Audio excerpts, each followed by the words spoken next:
Oke, kita lanjutkan lagi. Jadi kita menuju persamaan 5.0.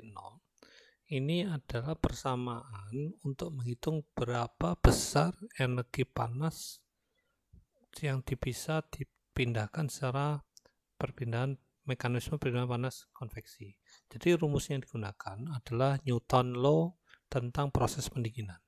Jadi Q sama dengan H TS min theta hingga. Nah, apa yang dimaksud H? H itu adalah koefisien konveksinya, besar perpindahan panas konveksinya.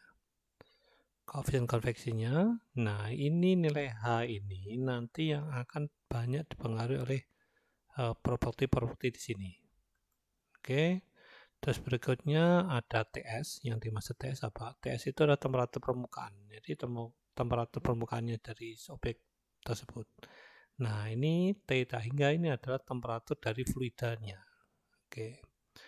Dan sini persamaan 5.1 ini tentang besar perpindahan panas konveksinya total jika ada faktor luas permukaan perpindahan panasnya. Seperti ini. Oke.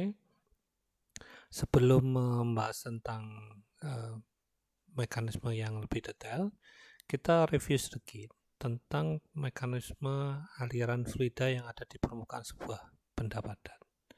Jadi sebenarnya perpindahan fluida itu pada saat mengalir dia akan memiliki kecepatan itu yang uniform atau kecepatan itu rata.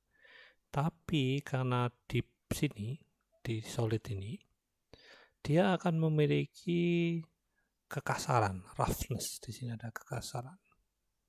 Ada faktor geometri dan kekasaran. Nah, berikutnya di fluida sendiri juga memiliki vikositas. Nah, jadi yang terjadi adalah pada saat mengalir, akibat vikositas maupun ada roughness di permukaannya dari solid, maka fluida yang mengalir menempel pada permukaan solid, dia akan memiliki kecepatan adalah 0. Dan makin ke atas, kecepatannya akan relatif berbeda. Nah, jadi ini akan berhubungan pada saat dia fluida ini berada di permukaan, kecepatannya 0 adalah mekanisme perpindahan panas yang terjadi adalah mekanisme perpindahan panas konduksi. Makanya pada saat kecepatan 0, koefisien besar perpindahan panas konduksi akan sama dengan besar perpindahan panas konveksinya. Ini adalah 5.2 ini adalah besar formula untuk menghitung perpindahan panas konduksinya. Nah, makanya pada saat dia di titik di permukaan ini yang terjadi adalah koefisien konveksi besar perpindahan panas konduksi akan sama perpindahan panas konveksi. Makanya nilai H-nya itu sama dengan besar perpindahan panas konduksi dibagi selisih delta suhunya. Jadi ini. Nah, kita lanjut lagi. Jadi nanti pada saat kita perlu menghitung koefisien konveksi, kita akan memerlukan angka Nusselt. Ini pengertiannya angka yang tidak memiliki satuan dan nilainya itu untuk bisa menentukan nilai koefisien konveksi dari ini. Nah, dengan rumus seperti ini ada pengaruh konduktivitas dari fluida maupun panas dari objek. Oke, terus nanti teman-teman juga akan bisa membaca klasifikasi aliran fluida. Teman-teman bisa membaca dengan lebih detail. Terus ada beberapa hal yang perlu saya tunjukkan. Nah, ini adalah lapisan batas kecepatan. Jadi artinya gini.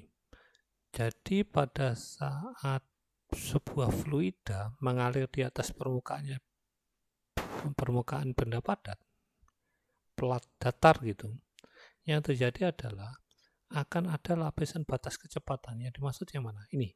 Jadi di sini pada saat dia di awal aliran dia memiliki kecepatan yang uniform.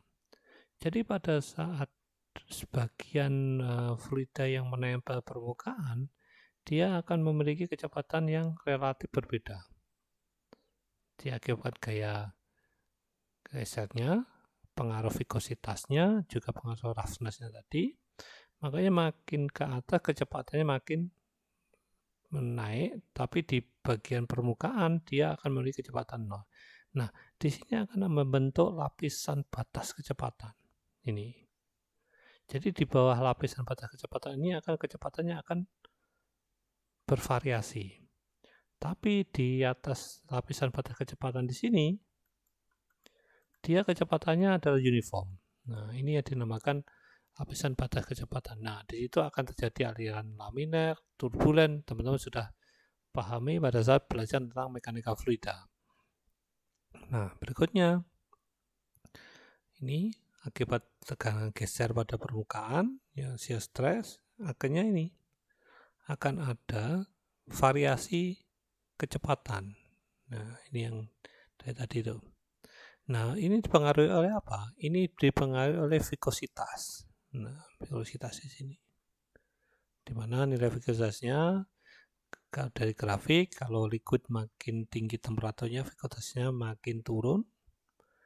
Tapi kalau gas ya makin naik. Nah, ini nilai vikositasnya. Teman-teman bisa menggunakan IIS untuk bisa mendapatkan data berikut.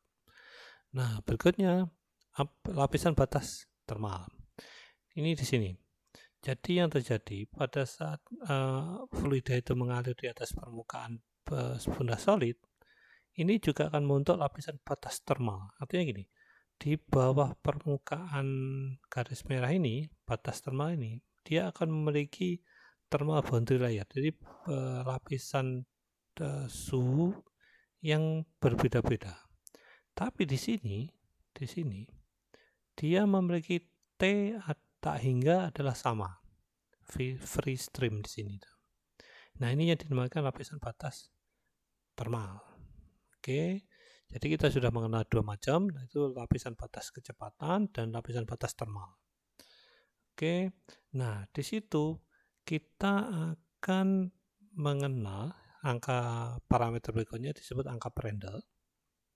Nah, sebenarnya ini apa yang dimaksud angka Prandtl? Jadi persamaan 5.5 ini yang dimaksud angka Prandtl sebenarnya adalah perbandingan molecular diffusivity of momentum sama molecular diffusivity of heat. Nah, ini dari sini kita bisa pahami seperti ini. Jadi angka Prandtl itu adalah perbandingan kecepatan difusitasnya dari material tersebut dibandingkan difusitas dari panas material tersebut. Contohnya gini, untuk lebih memudahkannya, contohnya gini, liquid metal, dia angka Prandtl-nya hanya 0,004. Jadi difusitas momentumnya 4, difusitas panasnya 1000, artinya seperti itu. Kan 4 dibagi 1000, seperti ini. Nah, apa ini maksudnya? Artinya gini, pada saat saya punya liquid metal, ini dengan angka Prandtl 0,004, jadi kalau kita terpapar sebuah liquid metal, pada saat liquid metal itu hanya difusitasnya bergerak dengan kecepatan 4, panasnya akan bergerak dengan kecepatan 1000. Artinya kita pada saat dengan jarak yang sama, kita misalkan 5 meter dari liquid metal, kita akan terkena dahulu aliran panasnya dibanding aliran materialnya. Nah, bisa dipahami seperti itu. Jadi kecepatan dari panasnya akan mengalir lebih cepat daripada kecepatan dari material tersebut. Nah, itu yang dimaksud angka Prandtl. Itu perbandingannya. Oke, ini adalah beberapa nilai angka Prandtl dari fluida, di mana liquid metal nilainya sangat kecil, karena artinya pergerakan panas dari liquid metal lebih cepat, jauh lebih cepat dari pergerakan material sendiri. Sangat berbeda. Kalau gas ini, gas 1 artinya kecepatan dari material gas itu mengenai kita akan sama dengan kecepatan panas gas tersebut mengenai kita, seperti itu. Jadi ini di keterangan di bawahnya ada ini. Jadi mengindikasikan bahwa kalau pada saat dia memiliki angka 1, momentum dan panasnya berpindahan pada pelita pada kecepatan yang sama. Jadi seperti itu. Nah, bagaimana mendapatkan angka Prandtl? Teman-teman bisa juga menggunakan bantuan IS untuk bisa mendapatkan angka Prandtl. Ini bisa tunjukkan. Jadi angka Prandtl-nya option function, jadi Prandtl P ini angka Prandtl, oke, dengan parameter yang sama, maka bisa dapatkan angka Prandtl-nya 7,152 ini. Oke, saya harapkan teman-teman bisa memaksimalkan IS untuk bisa mendapatkan data-data yang dibutuhkan. Oke. Untuk berikutnya, teman-teman bisa membaca sendiri tentang aliran laminer dan aliran turbulen. Ini di mekanika fluida juga sudah kita bahas. Jadi di sini kita akan bisa menentukan area di mana aliran itu laminer, di mana aliran itu terjadi aliran turbulen. Karena koefisien konveksi, nilai koefisien konveksi dari sini, ini saya tunjukkan sebentar.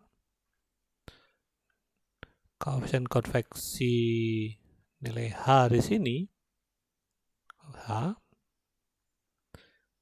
ini akan dipengaruhi oleh tipe alirannya juga. Kapan itu terjadi aliran laminer, kapan juga terjadi aliran turbulen. Nilainya akan berbeda-beda. Oke, silakan mencoba untuk memanfaatkan IS untuk bisa mendapatkan data-data yang kita butuhkan dan bisa menggunakan formulanya untuk mengkalkulasi tentang perpindahan panas konveksi. Terima kasih.